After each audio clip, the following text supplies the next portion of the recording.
Bueno, buenas noches a todos. Vamos a empezar con la transmisión.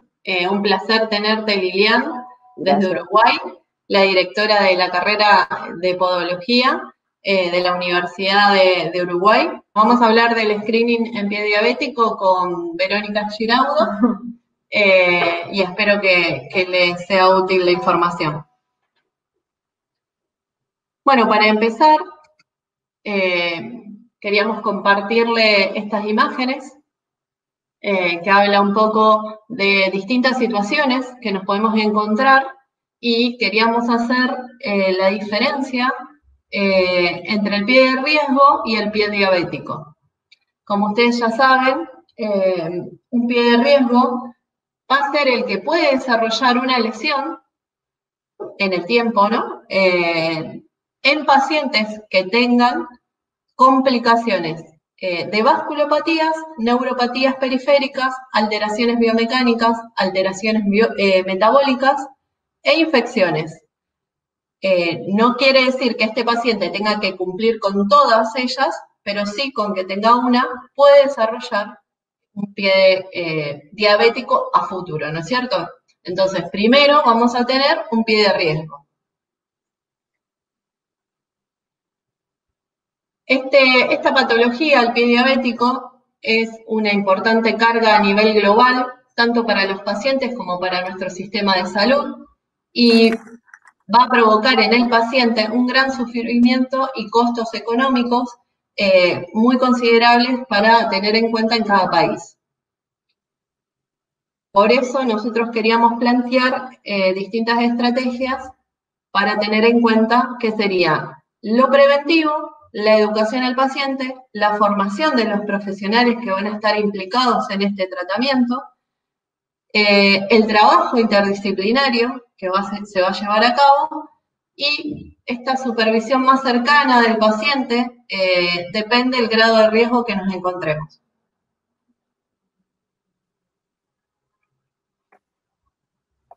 Bueno, vamos a definir lo que es el pie diabético.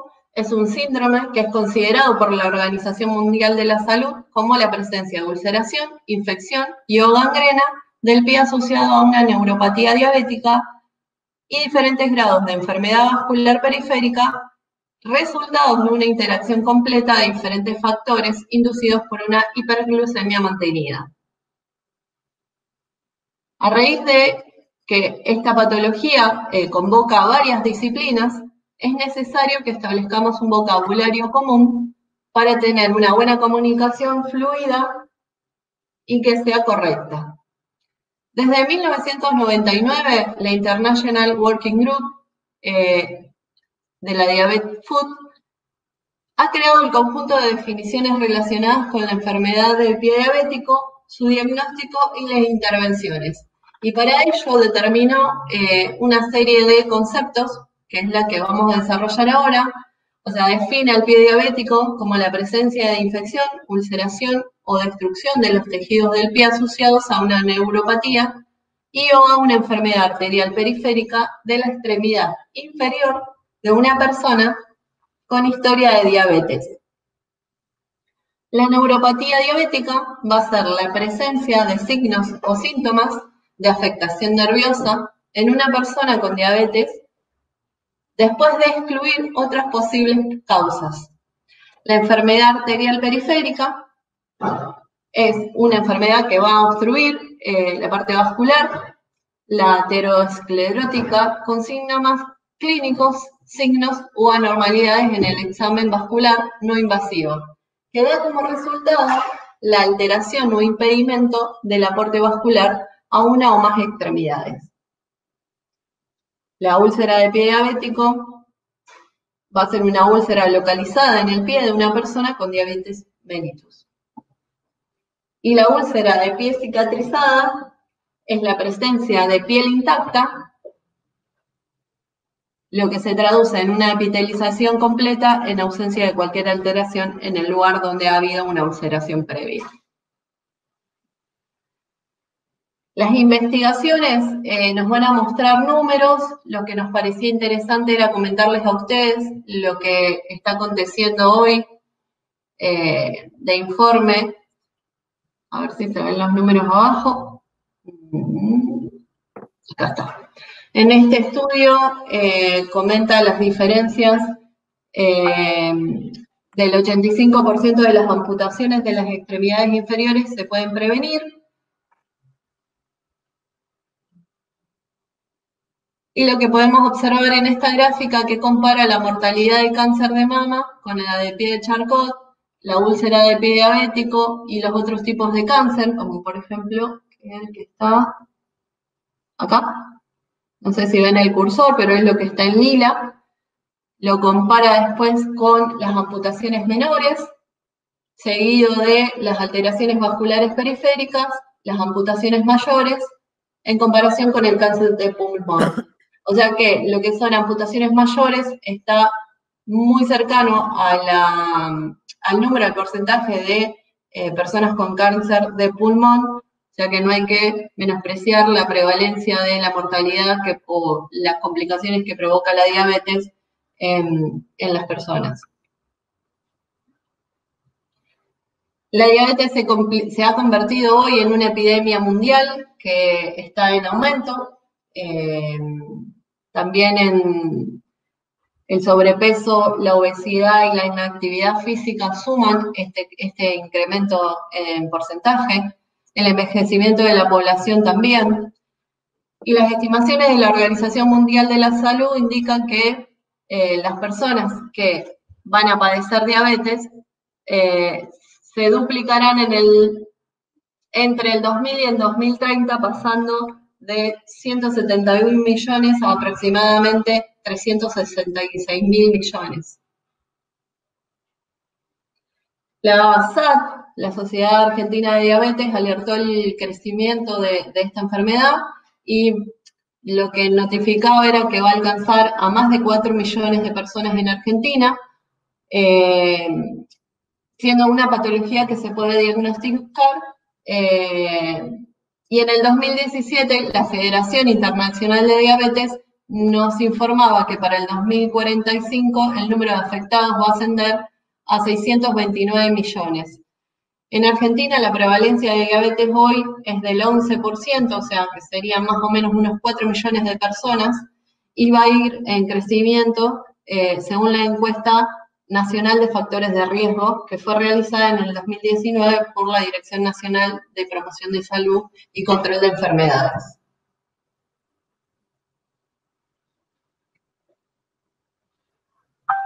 La incidencia de las úlceras del pie diabético se ha estimado entre el 15 y el 25%, ¿sí?, entre las personas con diabetes mellitus. Si se consideran datos adicionales, es probable que se vean afectadas entre el 19 y el 34% de las personas con diabetes.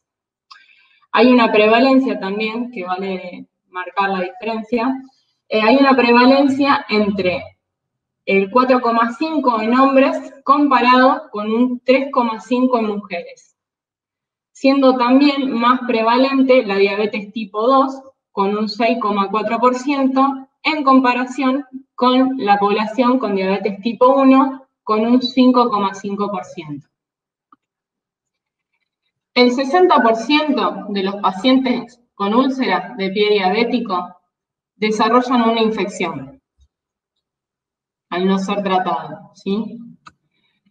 El 25% de las úlceras infectadas sufrirán una amputación menor. El 70% de las úlceras del pie diabético se mantienen sin cicatrizar tras 20 semanas. Estas úlceras tienen una recidiva del 40% en un año, casi del 60% en 3 años,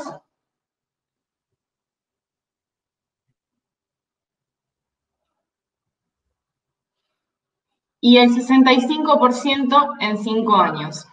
Esta recidiva puede ser sobre el mismo pie, en espejo, o bien, si la úlcera fue en la parte talar, que la recidiva sea en la parte del antepié.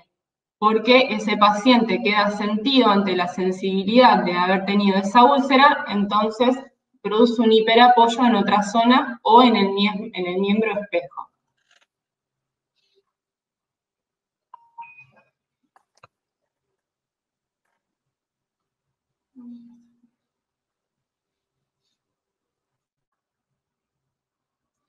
$30% de las amputaciones menores se complica con amputaciones mayores a los 3 años si no se trata correctamente. Esto tiene que ver también, depende si el paciente está bien equipado, si el paciente tiene un buen acompañamiento familiar, hay muchos factores a tener en cuenta.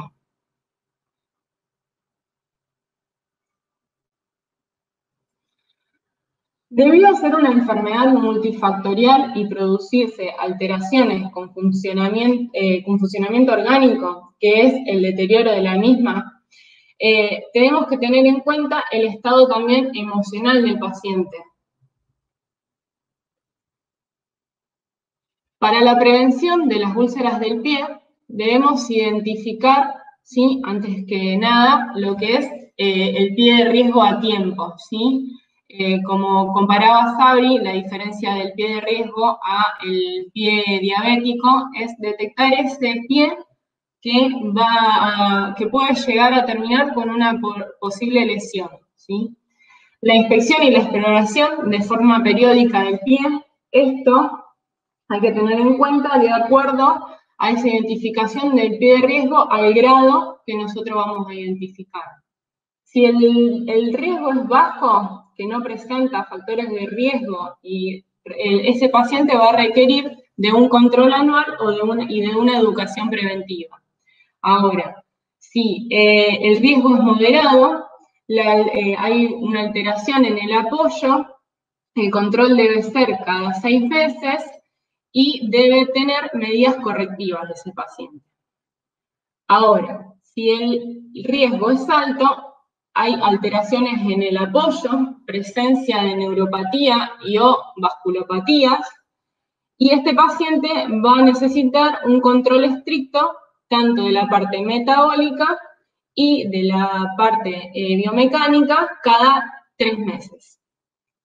Y ya el paciente que presenta un muy alto riesgo, presentan antecedentes normalmente de alguna úlcera, ¿sí? Ya ahí podríamos estar hablando de un pie diabético, ¿sí?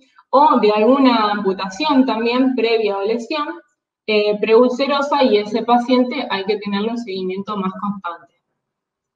Otro factor a tener en cuenta es la educación del paciente, de su familia y de los profesionales de la salud. Y acá entra en juego lo que hoy en día se está hablando del empoderamiento del paciente, que es educarlo sobre su enfermedad y sobre lo que su enfermedad puede acarrear, tanto al paciente como a su familia.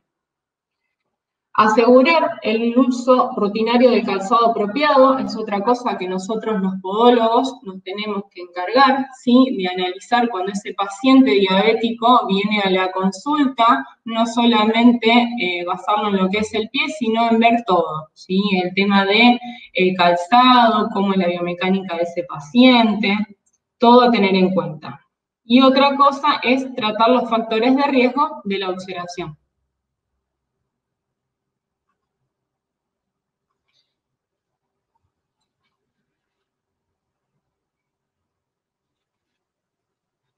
Para hacer este examen vamos a tener en cuenta lo que serían los distintos tipos de exámenes que nosotros vamos a hacer en consultorio.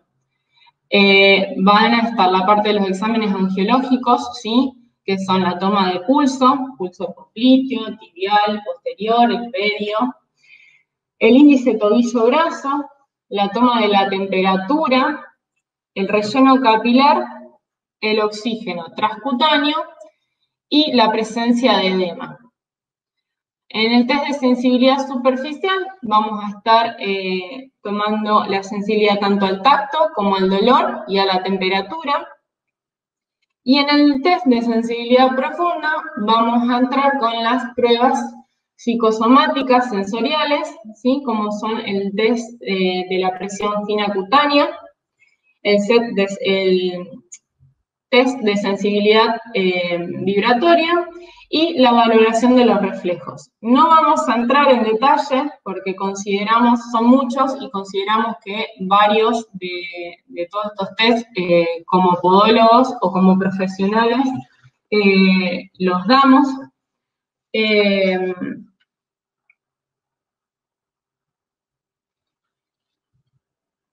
Pero bueno, lo que queremos recalcar con Sabrina son tener en cuenta dos de los test, ¿sí?, que son fundamentales en la detección de un pie diabético, ¿sí?, que es el test del monofilamento, ¿sí?, que vamos a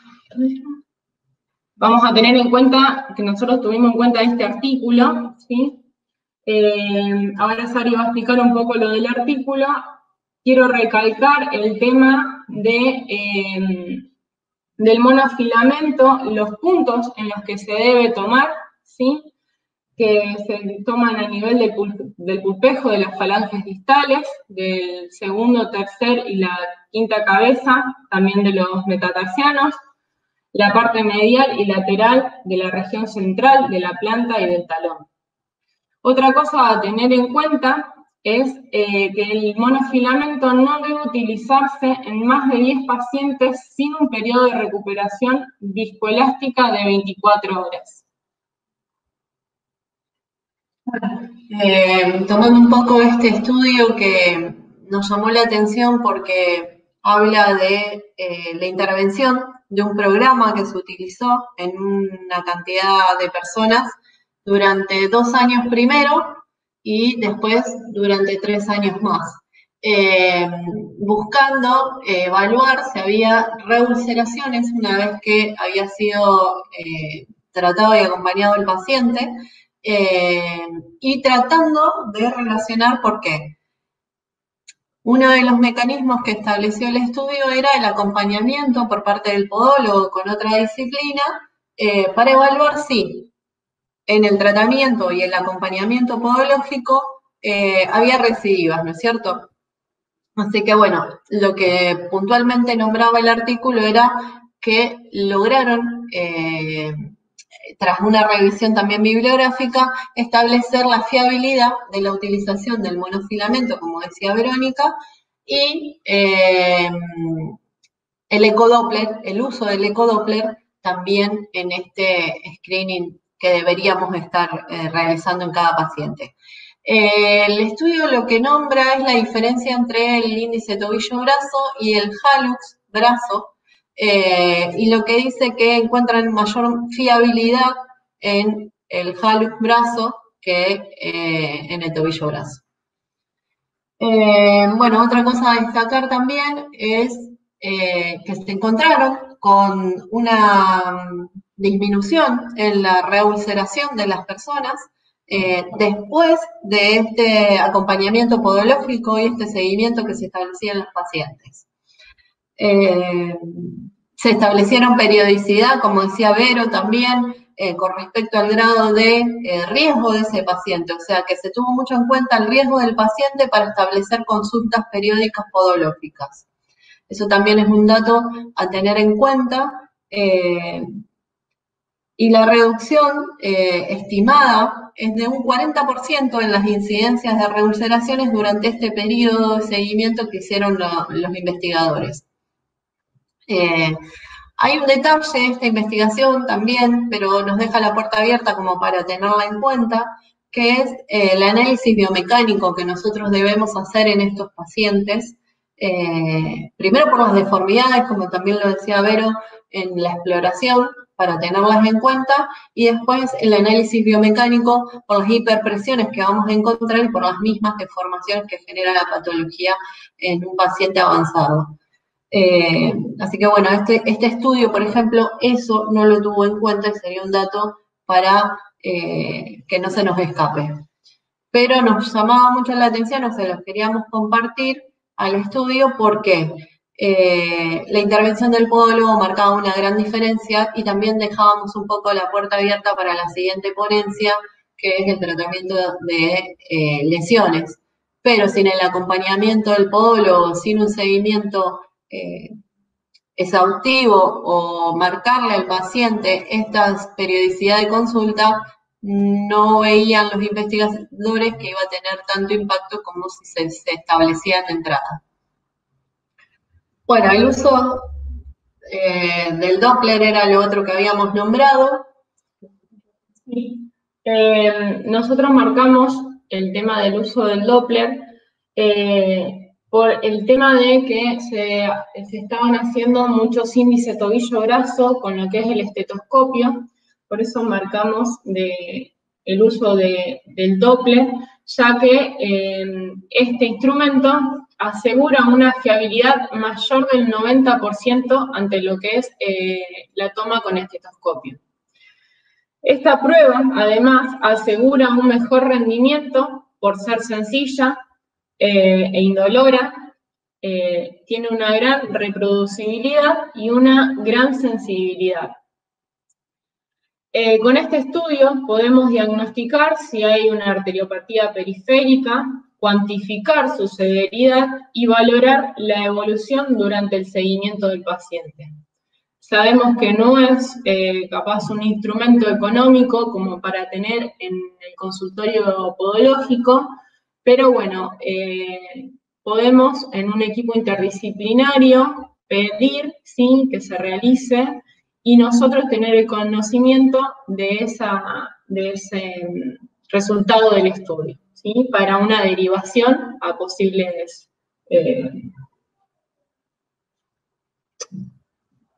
bueno. Para determinar esto que nosotros decíamos de anticipación de lesiones, ¿verdad? Porque en realidad es a lo que apuntábamos en este trabajo. Algo a tener en cuenta, que para cualquiera de todos los test, ¿sí?, que nombramos anteriormente, lo que tenemos que tener en cuenta es que el paciente al llegar a la consulta para poder hacerle cualquiera de todos estos test, debe tener un reposo de aproximadamente 5 o 10 minutos, el ambiente debe ser cálido, la luz para el examinador debe ser buena, ¿sí? Debe tener buena iluminación en el consultorio. Y bueno, hay varios factores a tener en cuenta también, por ejemplo, en la toma de pulso o en la toma de presión. Hay que tener en cuenta la hora en la que se hace el estudio, si el paciente comió, si no comió, la temperatura. Otra cosa también a tener en cuenta es la temperatura ambiente y la temperatura que nosotros tengamos en el consultorio, porque muchas veces pasa de que en verano nosotros tenemos aire acondicionado en el consultorio y el paciente viene acalorado de lo que es la calle, y bueno, no tenemos en cuenta esas cosas y podemos tener errores, ¿sí?, a la toma de estos tests.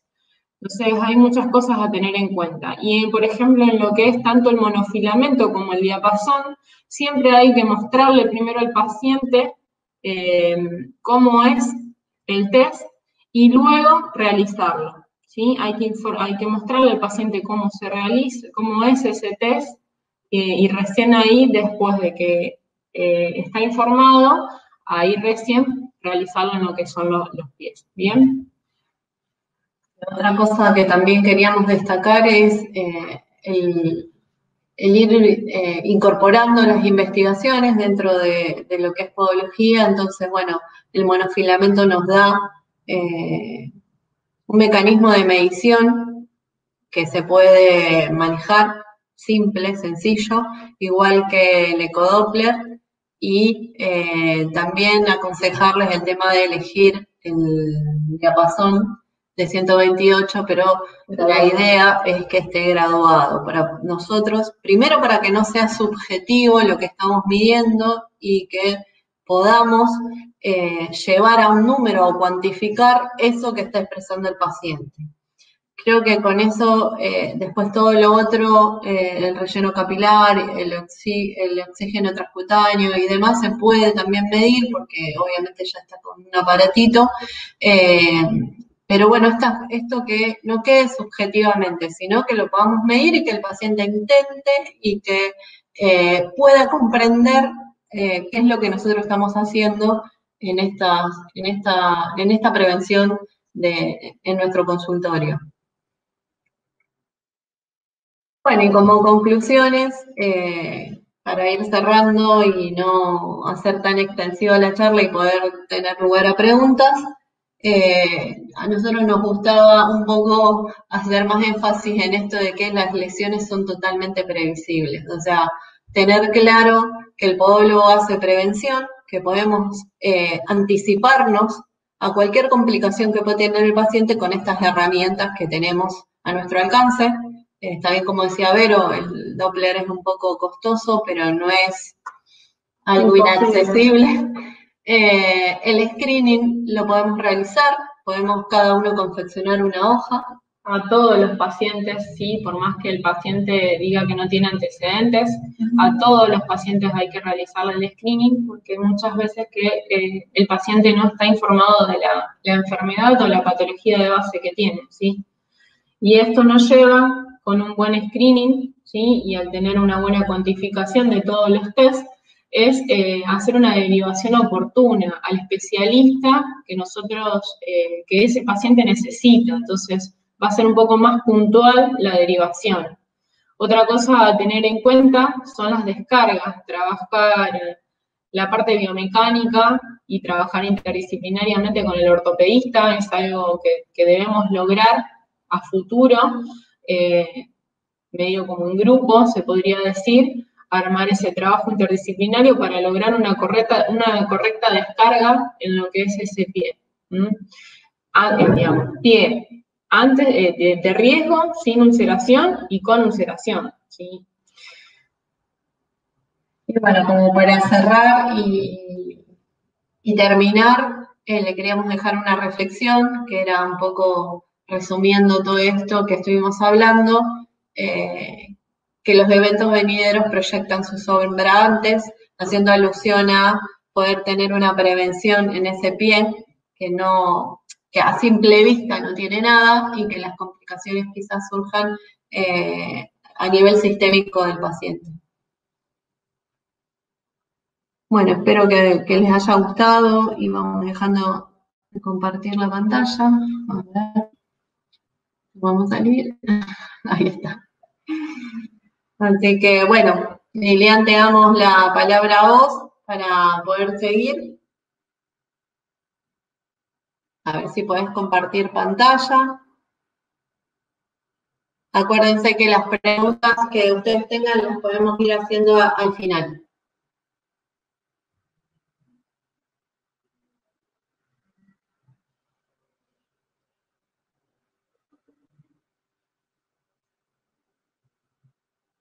Ahí se ve bien, Lilian, sí.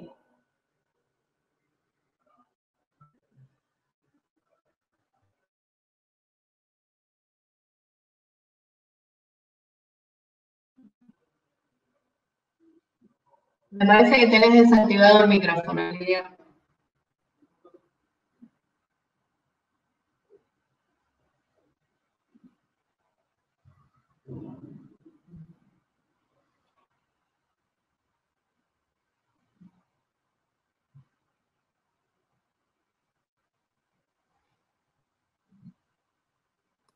¿Ahora? Sí, ahora sí. Bueno, bien, buenas noches. Y vamos a abordar el pie desde el punto de vista, pie diabético desde el punto de vista multidisciplinario. Es decir, como ya hablaron las compañeras de la definición de pie de riesgo, pie diabético, es decir, que tenemos una alteración etiopatogénica neuropática que se induce por la hiperglicemia, donde hay coexistencia o no de isquemia, y esto se desencadena una ulceración. Hay muchas definiciones, está por ejemplo en la Sociedad Española de Angiología y Cirugía Vascular sobre pie diabético, pero en sí es una base neuropática o isquémica por una hiperglicemia mantenida y la consecuencia es la ulceración en el pie. La diabetes mellitus constituye un problema de salud pública a nivel mundial y la prevalencia es el 11% a nivel mundial. En Uruguay se estima que, ajustada por la edad y el sexo, es de un 6,2 a 7,5 10% de la población. El pie diabético es la primera causa de hospitalización y potencial discapacidad en el paciente diabético. Un 15% de los diabéticos tendrán al menos una úlcera a lo largo de su vida. Y tenemos de 1 a 6 pacientes con diabetes mellitus va a desarrollar una úlcera durante su vida, es de un 5 a un 25%, hay una recurrencia de un 51%, y el pie diabético es la primera causa de hospitalización en un 25%, y la primera causa de amputación no traumática. De un 70 a un 85% de amputaciones son precedidos a una úlcera del pie, y esto tiene altos costos y costos en la calidad de vida. La tasa de mortalidad a un año se estima en 32,7%, luego una amputación mayor, un 18,3%, luego una amputación menor. La mortalidad acumulativa a 5 años para diabéticos, luego de la primera amputación mayor, ha sido estimada entre 68 y el 78,7%. Los cambios inflamatorios y el aumento de la susceptibilidad a infecciones contribuyen al número de ingresos, amputaciones y mortalidad por pie diabético. Por lo tanto, el diagnóstico de nivel de riesgo es fundamental y lo realizamos, como decían las colegas, por exploración actualizada, detectar en la práctica clínica a aquellas personas con diabetes con riesgo de desarrollar lesiones en el pie. Para eso tenemos una clasificación de riesgo fundamental, la educación sanitaria y los tratamientos que nosotros hacemos de quiropodología y ortopodología regulares. Es decir, que también está en nuestras manos detectar a aquellas personas con pie de riesgo para evitar hoy o mañana la ulceración en el pie, para hacer los tratamientos adecuados. Y eso lo que va a evitar son las lesiones. Por lo tanto, el primer tratamiento, el pie diabético, es la prevención, y eso está en nuestras manos. Y la prevención comienza con un buen control glucémico desde el diagnóstico y durante el transcurso de los años de la evolución de la enfermedad.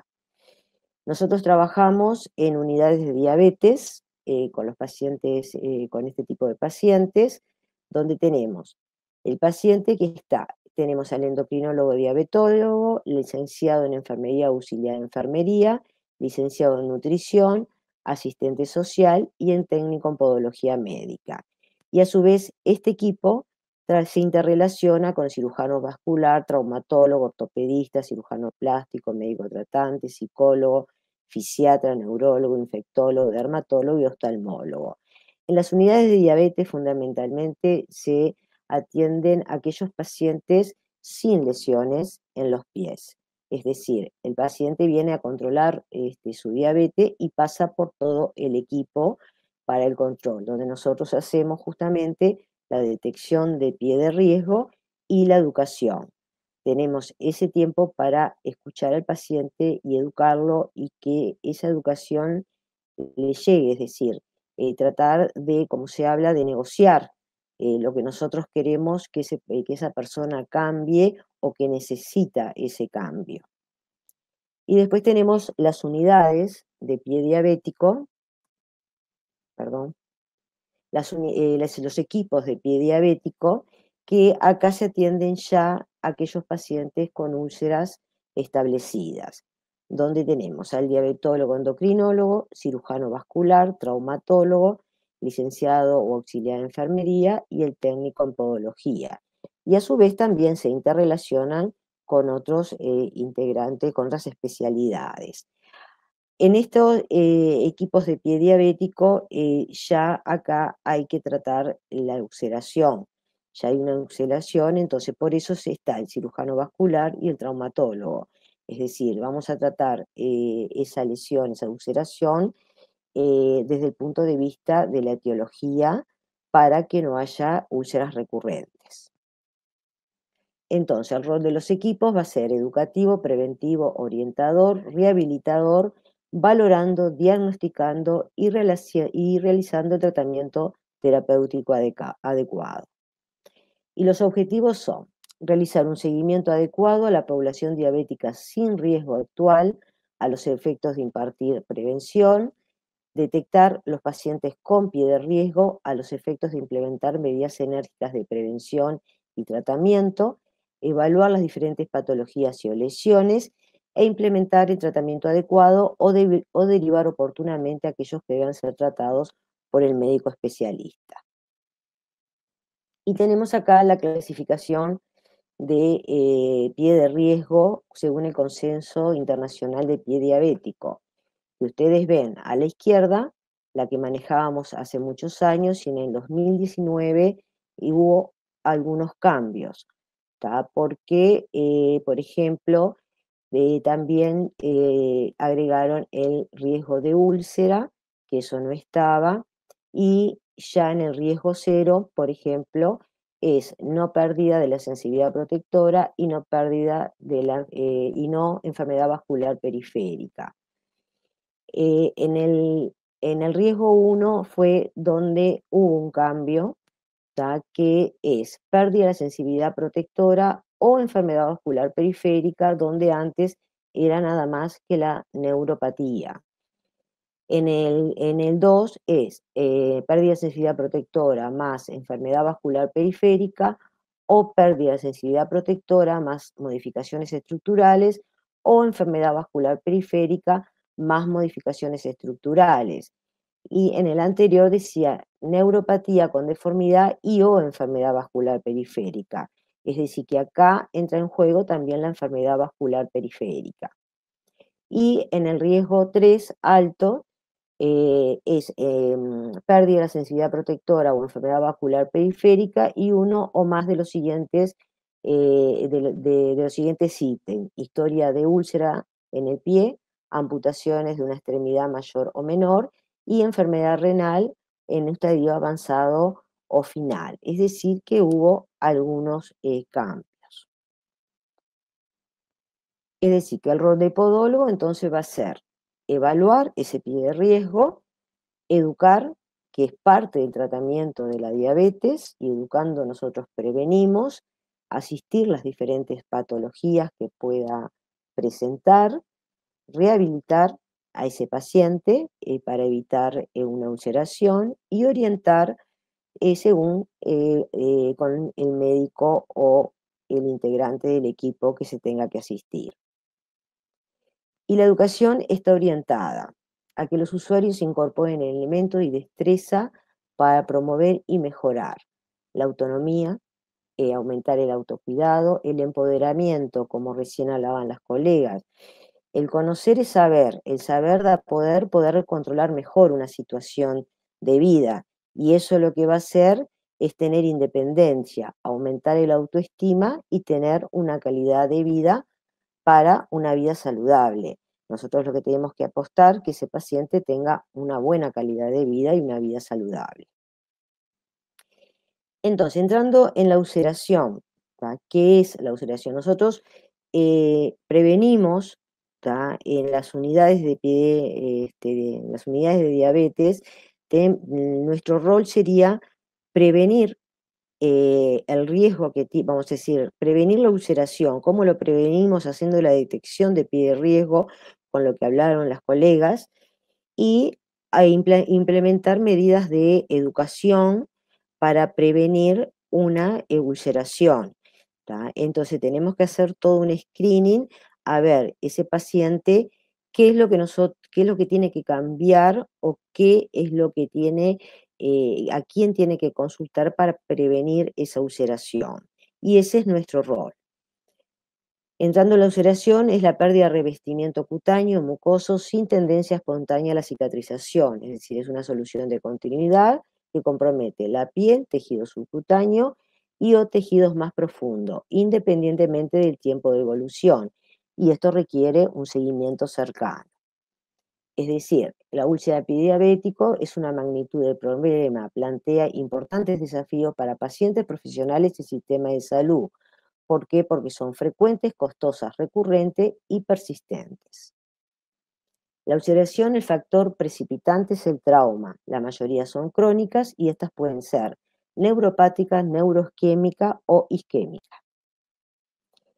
En las policlínicas de pie diabético, el equipo multidisciplinario tiene roles integrados y armónicos, normalización de estudios y tratamientos, un enfoque global del paciente, que quiere decir que tenemos que atender a ese paciente en forma global, no tratarlo por un sector o por la úlcera nada más, porque vamos a ir a un fracaso del tratamiento. Hay que hacer un screening completo del paciente y verlo en general. Y eso va a tener mayor eficiencia y mejor seguimiento y vamos a tener mejores resultados. Es decir, que su diagnóstico precoz y el tratamiento adecuado modifican el sombrío pronóstico. En el pie diabético, la complicación adicional en las heridas del pie es la posibilidad de las comunidades polimicrobianas residentes que formen biofilm. Los biofilm están asociados a la persistencia de las heridas. ¿Qué son los biofilm? Es un reservorio de microorganismos, es decir, los microorganismos se reproducen, se multiplican y forman una película delgada de polisacáridos donde se protegen de antibióticos, antisépticos, desinfectantes y aún también esterilizantes. ¿Qué quiere decir? Que estos biofilm están tanto en la piel como pueden estar en las superficies inanimadas como en nuestro instrumental. Entonces son muy difíciles y eso es lo que la presencia en las lesiones crónicas podría ir al fracaso de la cicatrización por la formación, porque estos biofilms se protegen, se multiplican, se protegen, luego se abren, vuelven a la forma microbiana y es un círculo, vuelven a hacer el proceso. Entonces es imposible de eliminarlos. Y los biofilms son los microorganismos que están en los biofilms son 1000 veces más resistentes que las bacterias en forma libre. Así que eso es lo que se debe evitar, que se formen esos biofilms, por eso la importancia de los tratamientos. El acceso local a los agentes microbianos y el sistema inmunitario del huésped se ve obstaculizado justamente por esta formación. Y las bacterias patógenas comúnmente ganan acceso a los tejidos subcutáneos o profundos por una interrupción de la barrera cutánea normal. Entonces, en el pie diabético podemos decir que la neuropatía es la responsable de la úlcera, la vasculopatía es la responsable de la amputación y la infección condiciona el riesgo vital de vida. Los equipos lo que va a hacer es la evaluación, el diagnóstico, el tratamiento y siempre está la educación presente, porque la educación es parte del tratamiento de la diabetes. Los objetivos en los tratamientos de la ulceración es disminuir la presión, el control de la infección, el control de la isquemia, para llegar a una curación. Y el correcto manejo previene, como dijeron las colegas, un 85% de amputación. La prevención representa la estrategia costo efectiva de mayor resultado en estos pacientes. Calzados y medias adecuadas, porque es perjudicial el calzado y las medias, las descargas, mejorar la circulación, prevención de la infección o su diagnóstico precoz, favorecen una disminución de las complicaciones. Entonces, para el tratamiento de un paciente con úlcera tenemos que valorar las medidas generales, tratar la etiología, la preparación del lecho de la úlcera y la descarga. Es decir, en la valoración general del paciente, como hace un rato los decía, hay que ver la paraclínica general, los tratamientos antidiabéticos, las enfermedades interrecurrentes que presenta, antecedentes de lesiones y tratamientos, tiempo de evolución, etiología y localización, las muestras de cultivo, el ecodoppler arterial y venoso, estudios radiológicos, el screening neuropático, es decir, tratar al paciente en forma general para poder llegar a una curación de esa úlcera. No se puede tratar aislada porque, como recién les decía, vamos al fracaso del tratamiento. Cuando vamos a tratar la etiología, en la tríada diabético tenemos la isquemia, la neuropatía y por un trauma se forma la úlcera y esta se puede complicar por la infección. Es decir, la clave para realizar el tratamiento adecuado en pie diabético es diagnosticar el componente etiopatogénico implicado en la lesión, la isquemia, neuropatía, la infección o todas. La diferenciación fisiopatológica del pie diabético, es decir, cómo se presenta una úlcera neuropática, neuroisquémica o isquémica. La localización más frecuente de las úlceras neuropáticas es plantar, en la úlcera isquémica es en los dedos o bordes del pie. Los pulsos cuando la úlcera neuropática está presentes, en la úlcera isquémica están ausentes o débiles. Hiperkeratosis en la úlcera neuropática hay, en las úlceras isquémicas no. Deformidad del pie en las úlceras neuropáticas sí, en las isquémicas poco frecuente. Sensibilidad al dolor no, en las neuropáticas sí, en las isquémicas. Propiocepción disminuida en las neuropáticas, normal o disminuida en la isquémica. Y la temperatura cutánea en la úlcera neuropática está aumentada y en la úlcera isquémica está disminuida. En la etiología de las úlceras, entonces vamos a tener los factores predisponentes, que son la neuropatía y la vasculopatía, los factores desencadenantes, que son los traumatismos intrínsecos y extrínsecos, y los factores agravantes, que son la infección y la isquemia. En los factores intrínsecos biomecánicos tenemos el aumento de la presión plantar en los pies insensibles. Es decir, en las úlceras neuropáticas, cuando hay un problema de presión ósea o una articulación desviada que deja la posición normal dentro de la estructura, ¿qué hay? Hay un aumento de la presión, de la presión plantar, y eso hace que un aumento de la vascularización, se rompen los vasos sanguíneos, y eso lo que puede llevar a un pie diabético es a la ulceración. Por eso aumento. Entonces, el factor etiológico más importante de las úlceras neuropáticas es la presión plantar. Y los traumatismos extrínsecos es el calzado inadecuado. Es la causa del 21 al 76% de las úlceras o amputaciones, es decir, el calzado que no se adapta a la anatomía y fisiología del pie, en un pie diabético, produce una ulceración. La preparación del lecho de la úlcera tenemos que tener en cuenta el aspecto, la localización, antigüedad, extensión, los bordes, profundidad, el lecho, el exudado, el edema, la piel perilesional, el dolor y las tunelizaciones. En la localización vamos a diferenciar de las arteriales y las neuropáticas. En la localización, las arteriales tenemos el tercio inferior de pierna sobre las prominencias óseas, frecuentemente en el maléolo externo, ápice de los dedos, borde externo del pie, talones y espacios interdigitales. En las neuropáticas, puntos de presión del pie, cabezas metatarsianos y talón. La piel perilesional es pálida y brillante, ausencia de vello, frágil, seca, delgada, eritematosa y gangrena en las arteriales, y en las neuropáticas, hiperkeratosis, grietas, descamación, anhidrosis, macerada, celulitis. El dolor en las arteriales es intenso, aumenta en decúbito y reposo, y en las neuropáticas tenemos una hipoestesia o una anestesia.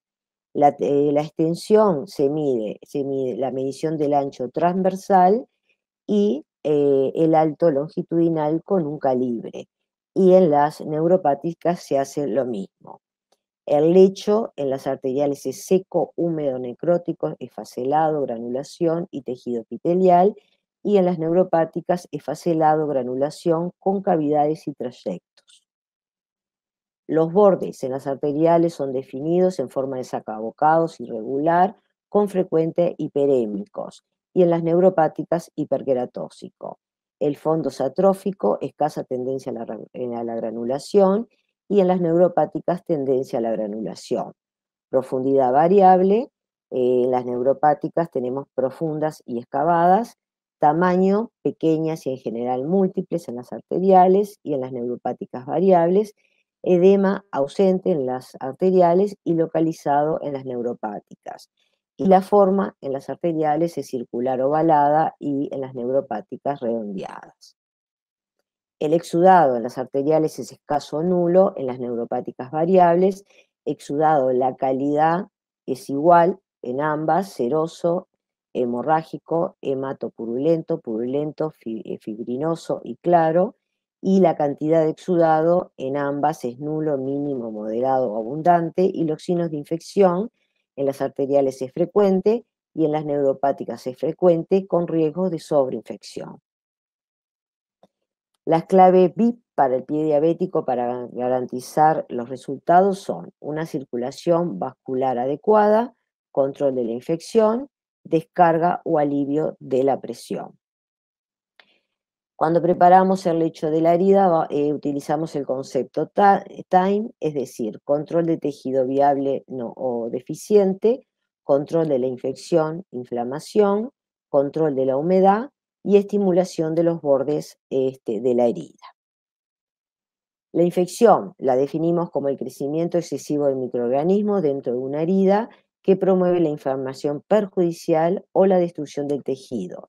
Su prevalencia y gravedad depende de los factores relacionados con el huésped, inmunopatía, neuropatía y arteriopatía, factores relacionados con el patógeno, virulencia, resistencia a antibióticos y la carga microbiana. Las lesiones agudas sin tratamientos antimicrobianos previos son monomicrobianas, generalmente causadas por cocos gram positivos aerobios, y las lesiones crónicas se asocian a la flora polimicrobiana. El diagnóstico y la infección, ¿cómo se hace? Rubor mayor a 5 centímetros de la lesión, calor local, tumefacción y dolor. 2 o más de cualquiera de estos 4 ítems es signo de infección y el diagnóstico es clínico. El tratamiento con las descargas, está el último punto.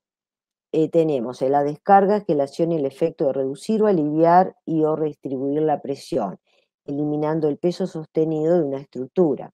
Acá, por ejemplo, vemos las ortesis que en siliconas, ¿tá? Haciendo una descarga, ¿tá? Para no el apoyo que llegó a la cicatrización. Lo mismo en este caso, ¿tá? Ustedes ven cómo se realiza una descarga, siempre fuera de la lesión, y llega a la cicatrización. También tenemos este tipo de látex, ¿tá? Que se realizan descargas para que la úlcera cicatrice, o en este caso, por ejemplo, que vemos una úlcera de talón, ¿tá? Que está cicatrizada, y se trató con yeso de contacto, férula de Crohn y zapatos especiales que llevó a la cicatrización. Entonces, fundamental son las descargas durante el tratamiento y el reposo, por supuesto, y después del tratamiento. Una vez cicatrizada esa úlcera, tenemos que ver la forma de descarga, la ortesis plantar que se le realiza, porque si nosotros no sacamos la etiología de esa úlcera, que es una hiperpresión, que este tipo de úlcera es una úlcera neuropática, entonces vamos a volver a una úlcera recurrente. Entonces, fundamental, durante el tratamiento y de la úlcera y una vez cicatrizada después del tratamiento. En caso de las úlceras que sean úlceras vasculares, lo que se tiene que ver la parte circulatoria, el cirujano vascular, a ver por qué fue la formación de esa úlcera. Entonces, en el tratamiento, ¿cómo vamos a realizar el tratamiento? Debilidad, eliminar la vía película bacteriana, control del exudado, tratar la infección, balance de la humedad de la lesión, tratar los bordes de la lesión, mantener un buen control glucémico, además de los demás factores de riesgo vascular, una glicemia por debajo a los 150, una hemoglobina glicosilada menor a 7%. Entonces, en el tratamiento de la úlcera vamos a hacer la antisepsia con suero fisiológico a una presión suficiente que no cause trauma en el lecho de la herida, pero que facilite el arrastre mecánico de los restos, necróticos y el exudado. Y se puede hacer el debridamiento quirúrgico, mecánico, enzimático y autolítico. El quirúrgico es el que realiza el cirujano. El mecánico es el que realizamos nosotros por intermedio de bisturí debridando la úlcera. El enzimático se hace con productos enzimáticos proteolíticos que hacen un debridamiento con el mismo producto. Y el autolítico lo que hace es retirar todo, hace una lisis de la membrana celular y es un debridamiento que es indoloro y es muy beneficioso para el paciente. Después se debe cubrir la úlcera con gasa y venda de gasa y nunca colocar leuco sobre la piel. Y acá tenemos la respuesta normal de la cicatrización, es decir, cuando se produce la lesión, se forma el coágulo de fibrina, que son son tres fases que se interrelacionan, ¿no? La de coagulación e inflamación, juntas, la proliferación y la maduración. Primero se forma el coágulo de fibrina.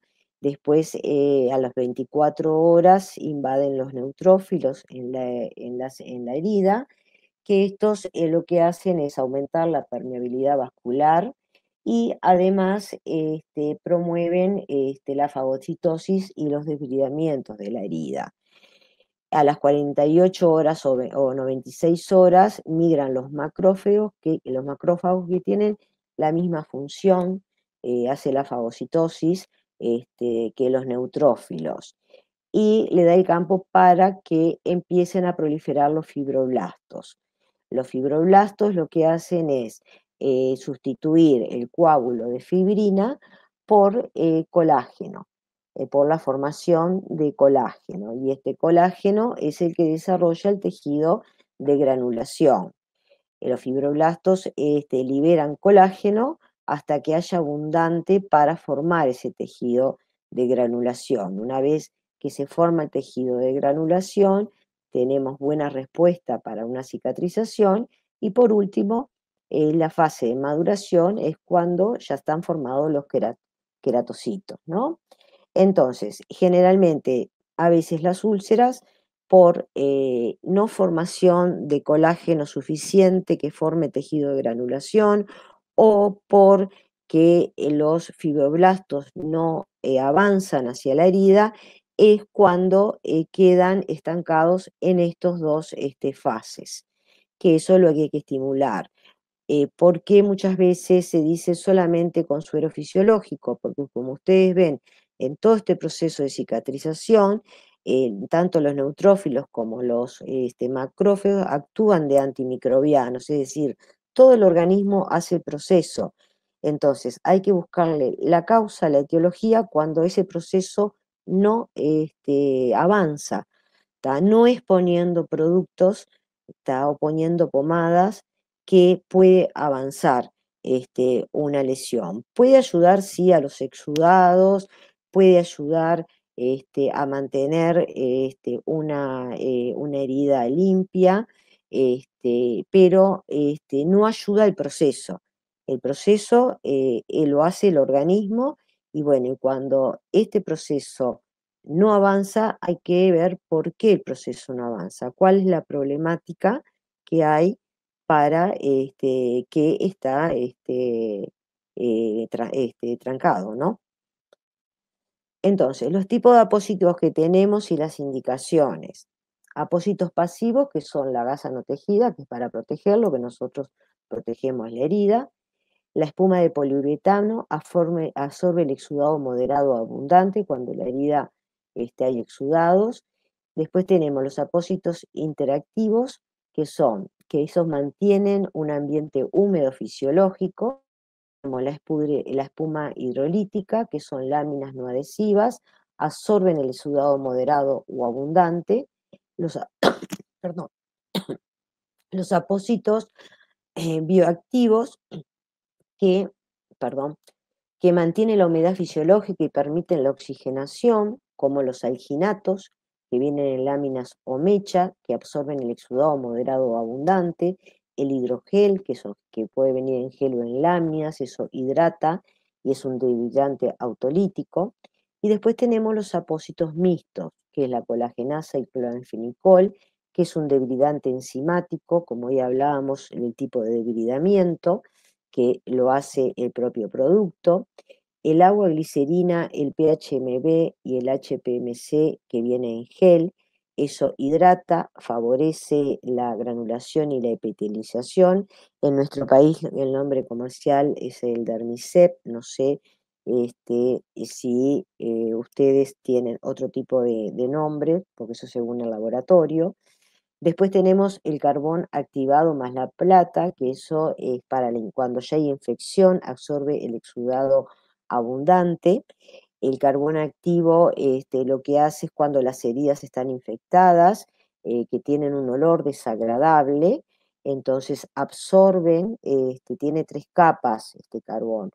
Una de un polisacárido, una poliamida, que es exterior, la del medio, que es el carbón activado, y la más externa, que es muy fina y es hipoalergénica, es decir, eso lo que hace es absorber justamente el olor desagradable que produce esa herida, más la plata, que la plata como un antimicrobiano. La carboximetilcelulosa con plata también, es un polisacárido que es para la infección y absorbe el exudado abundante, y el alginato con plata, que también es para la infección y absorbe el exudado. El alginato es una sal del ácido algínico, y la plata está dando muchos resultados. Es decir, estos son en general los tratamientos que se utilizan, pero para cada paciente y para cada situación es algo especial. Son en casos excepcionales, que cuando hay mucho exudado, cuando hay que debridar enzimáticamente o cuando hay que mantener un ambiente húmedo se colocan. Si no, siempre se recomienda el suero fisiológico y la venda y que el organismo haga todo el proceso.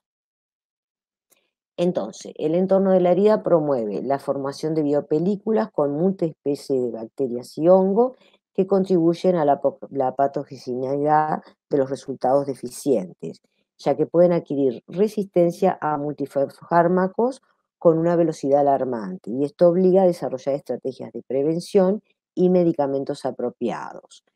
Las micosis predisponen a la pérdida de la barrera epitelial y sobreinfectan las úlceras crónicas. La prevalencia de infección micótica parece ser mayor en pacientes diabéticos con diabetes mellitus que en los no diabéticos. El tipo más común de la infección por hongos en pie diabético es la Tinea pedis y la cándida, que se asocia a las micosis profundas y a las lesiones crónicas.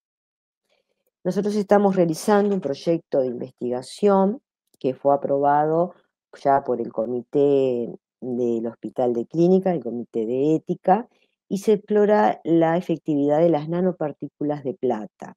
Es mediante el uso de unas medias, es una prenda media confeccionada con hilos impregnados en nanopartículas que serán utilizados en pacientes diabéticos y también en micosis. El periodo es de 12 semanas, valorando el impacto sobre el estatus microbiológico del pie. Es decir, veníamos trabajando, pero estamos un poco parados con ese proyecto por el problema del coronavirus, que no se podían hacer las consultas presenciales. Entonces, la producción y la utilización de las nanopartículas de plata es una de las aplicaciones primarias, aún en crecimiento en el campo de la nanotecnología. Son agentes microbicidas de amplio espectro que inhiben la infección viral al bloquear la entrada de la célula, impiden el crecimiento bacteriano. Las nanopartículas ejercen efectos inhibidores y bactericidas sobre los hongos, y patógenos gram positivos y negativos respectivamente. Es decir, que nosotros empezamos con el proyecto para las úlceras y lo tratamos en micosis. Y esto se trata de medias a las que se le incorporó partículas nano de plata en el interior del hilo, con los que fueron confeccionadas a una concentración del 2%. Se realiza mediante una técnica de presión electrostática que permite incorporar las nano compuesto en la molécula. Expertos en nanotecnología aportan la materia prima, trabajó en la puesta a punto del sistema de difusión en el hilado y contribuyó en la capacitación y certificación del producto. El producto desarrollado fue evaluado en el test de control en la concentración de las nanopartículas de plata en el hilado y su eficiencia bactericida. Y la identificación y cuantificación del elemento de plata y los componentes presentes en el hilo fueron realizados en el Departamento de la Unidad Microscópica Electrónica Barrido de la Facultad de Ciencias. La incorporación de las nanoproductos en el hilo del interior del hilo permite la adherencia que garantiza 5 ciclos de lavado, manteniendo la eficacia antimicrobiana.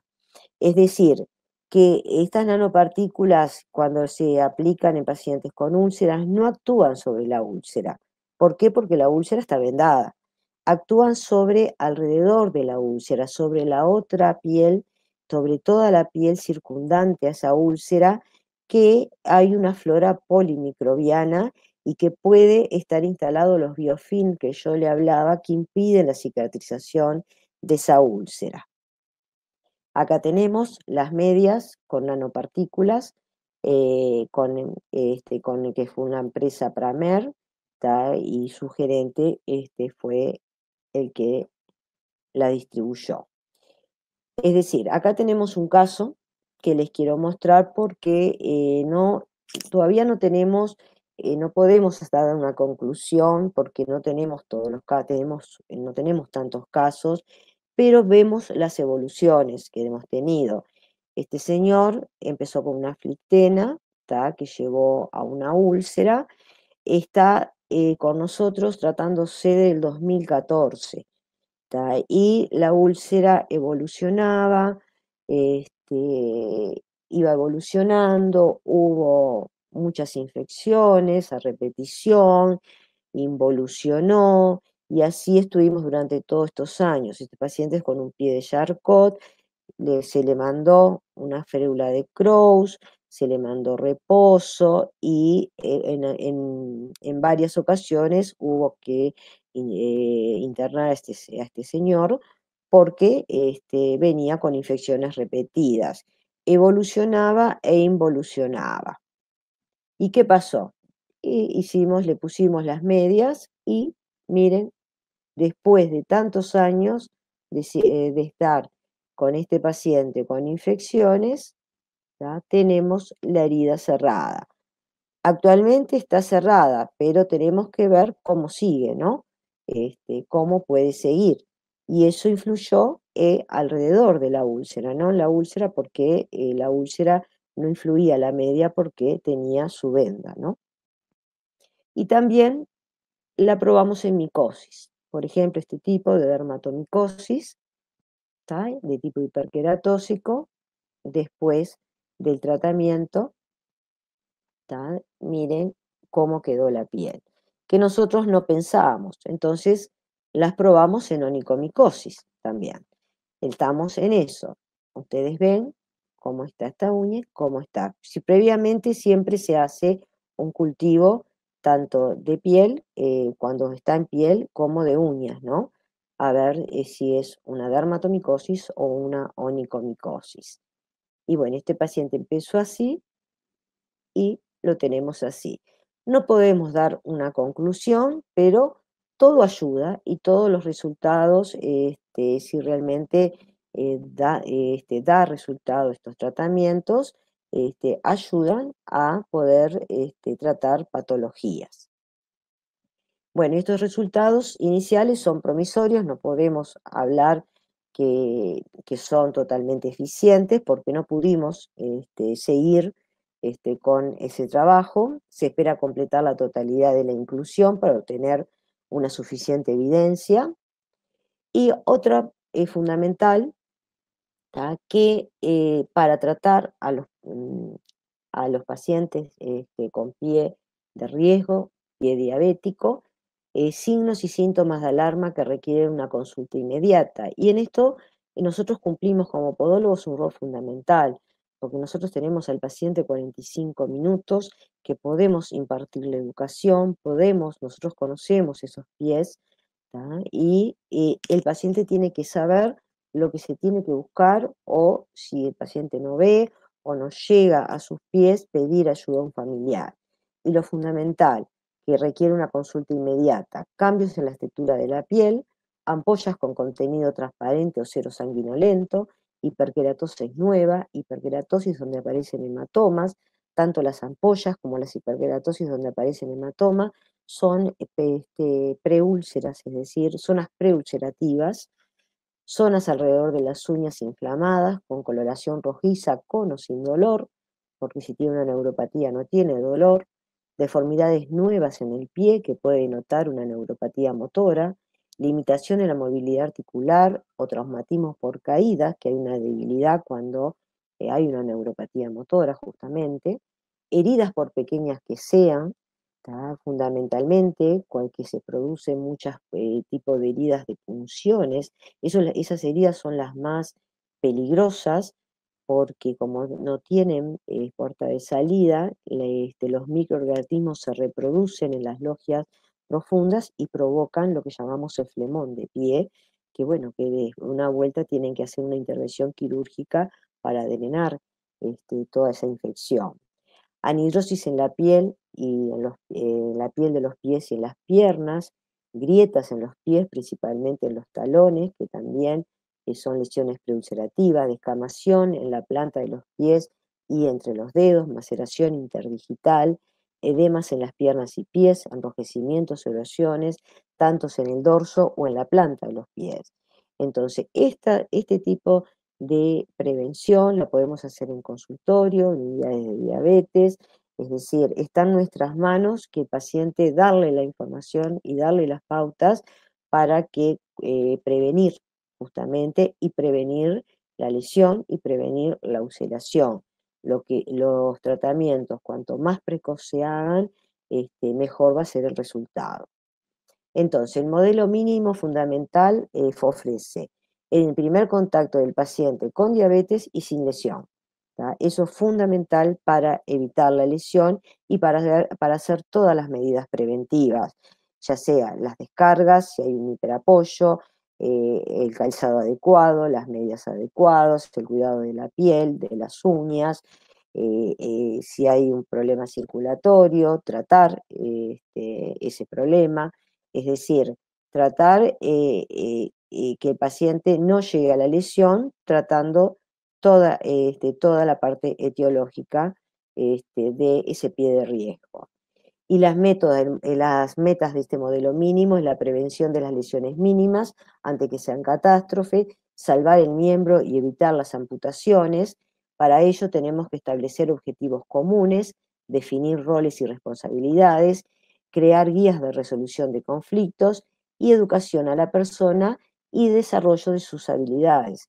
A ver qué habilidades tiene para poder cuidar de sus pies y poder prevenir. Si no, nosotros brindarle esa ayuda o darle opciones, ¿no? ¿Qué es lo que puede hacer? Por eso en la educación es fundamental primero escuchar y después hablar, a ver qué es lo que nos dice ese paciente, y después poder hacer una negociación de los cambios o cómo se tiene que cuidar, o si no puede secarse, por ejemplo, secarse entre los dedos, ¿a quién, cómo puede pedir ayuda? Pero es fundamental que se cuide los pies para evitar las lesiones y las amputaciones. Bueno, y como conclusión, tenemos que valorar el paciente con pie diabético y comenzar, como hablábamos hoy, con una historia clínica integral.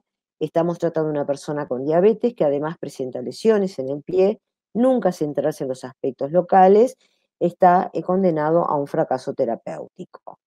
Y bueno, la prevención logra no solo cantidad de años de vida, sino también calidad en la misma. Y nosotros tenemos que apostar a la calidad de vida de estos pacientes. Está en nuestras manos. Muchas gracias por la atención.